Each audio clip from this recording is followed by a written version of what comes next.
Hello everyone, a warm welcome to you all. Myself Vishalini, second CSEB from Kongnadu College of Engineering and Technology. Today's our topic is CPU scheduling algorithm. CPU scheduling is the method by which an operating system decides which process is the ready queue will be executed by the CPU next. Key goals of CPU scheduling: maximize CPU utilization, ensuring the CPU remains active, improve system performance, reduce waiting time and response time, increase throughput, process as many tasks as possible in a given time, ensure fairness, give all processes a chance to execute. Since multiple processes are often ready at the same time, the CPU scheduler must decide which process to execute next using different algorithms. The important definition that should be noted. First one is throughput, the number of processes completed in a given time. Higher throughput means the system is more efficient. Turnaround time, the total time taken for a process from arrival to completion. Turnaround time is equal to completion time minus arrival time. Third one is waiting time, the total time a process spends in the ready queue before execution. Formula: waiting time is equal to turnaround time minus burst time.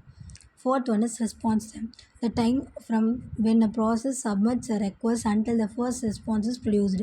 Improve for interactive system like web servers and real-time application. CPU utilization.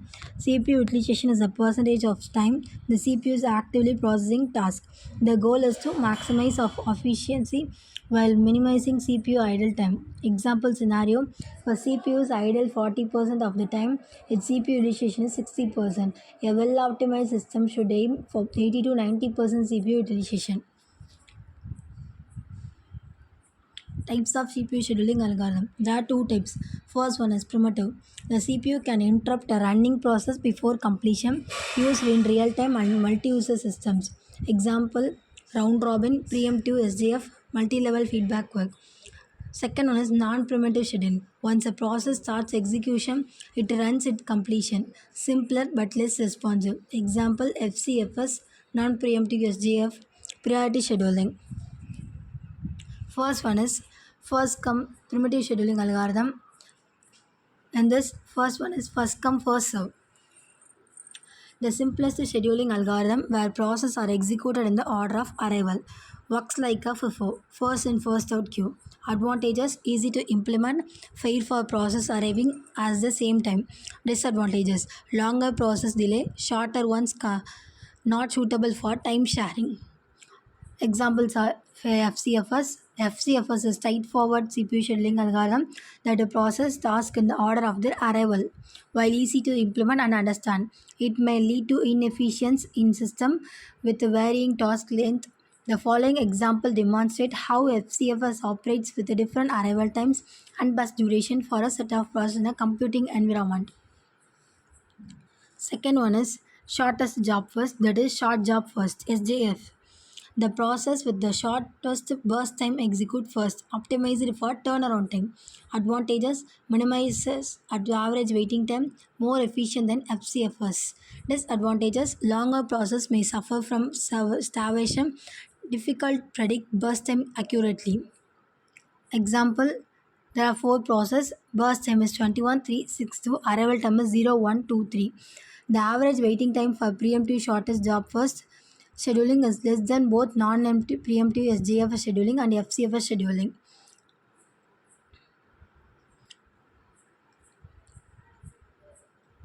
Third one is longest job first. Description: the process with the longest burst time execute first, opposite of SJF. Advantages: prioritizes longer process where needed. Disadvantages: shorter process may experience starvation. Example: there are four process and duration 6873, order 1234, arrival time 000. To calculate waiting time, we should know average waiting time, that should be in the column. Fourth one is priority scheduling. In priority scheduling, processes are executed based on the priority. The highest priority executed first. Ties are broken by arrival order or another algorithm like FCFS. Advantages: allows prioritization of critical process, useful in real-time system. Disadvantages: Low priority process may never get CPU time if higher priority process keeps arriving. Example, process P1, P2, P3 and P4 have priority 2, 1 and 3 respectively. P2 executes first followed by P1 and P3. This is the example sum of priority scheduling. Let's we see non-priority scheduling. First one is round robin. Round robin is a preemptive scheduling algorithm where each process is given a fixed time slice and after it expires the process moves to the back of the queue.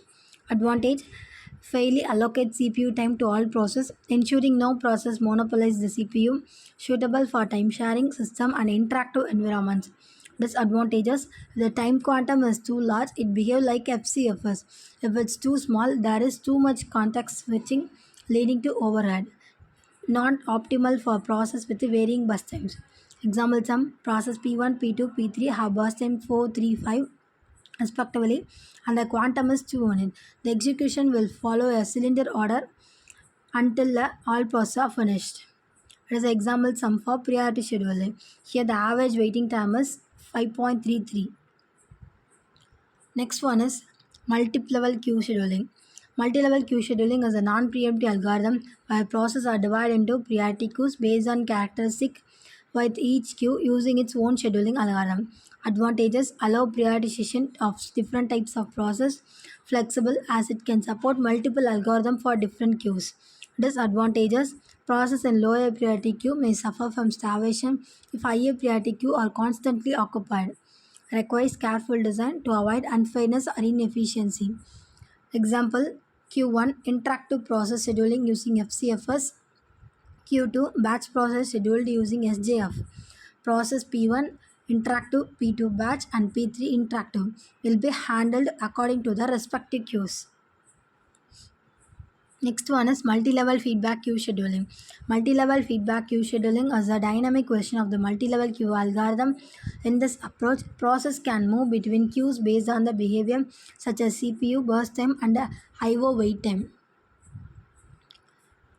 Advantages, more flexible and responsive to the nature of process. Helps prevent starvation by dynamically adjust priorities. Disadvantages, complexity in managing and adjusting the queues, overhead from frequent context switching and re-evaluating process priorities. Example sum, process P1 is CPU bound and gets demounted to a lower priority queue. Process P2 is IO bound and gets prompted to a higher priority queue. This is the example sum. Assume Q1 with a quantum is equal 4 ms and Q2 with a quantum is equal 7 ms. Both use round robin.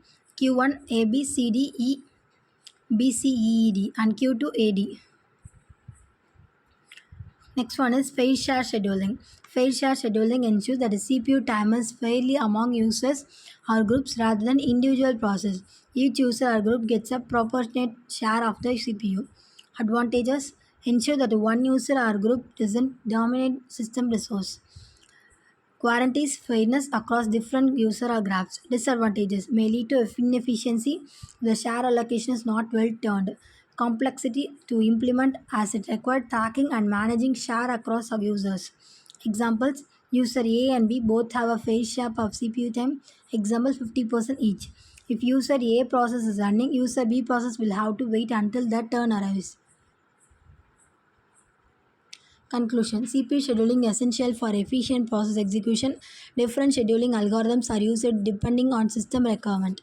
Thank you.